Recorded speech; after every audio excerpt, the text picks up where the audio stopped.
Campo al limite della praticabilità, ma si gioca a Casale Monferrato. Il sabato notte senza pioggia ha consentito al campo di reggere. Il Mantova ritorna al 4-3-3 con Dalla Bona dal primo minuto insieme a Zaninelli in difesa e Noman attaccante centrale titolare. Dopo 6 minuti il pessimo signor Minelli di Varese si inventa un calcio di rigore per il Casale che Crocetti trasforma.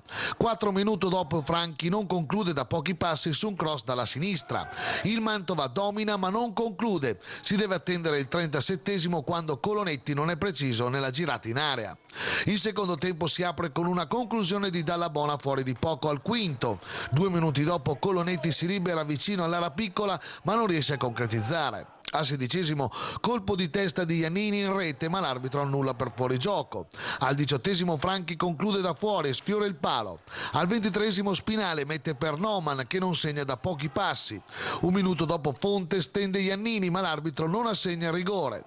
Al 33esimo il neo entrato 5 scatta sulla fascia, palla per Noman che deve solo spingerla dentro ma la palla esce. Al 39esimo si prova Franchi ma non trova la porta dopo una bella azione. In contropiede il Casale al 43esimo sbaglia con Siega il raddoppio e al 46esimo fallisce clamorosamente il 2-0 con Crocetti che si fa ipnotizzare da Bellodi. Il tempo si chiude con l'ennesimo macroscopico errore arbitrale che non vede una trattenuta di quasi 20 metri del Sante giunto a pochi passi dal portiere.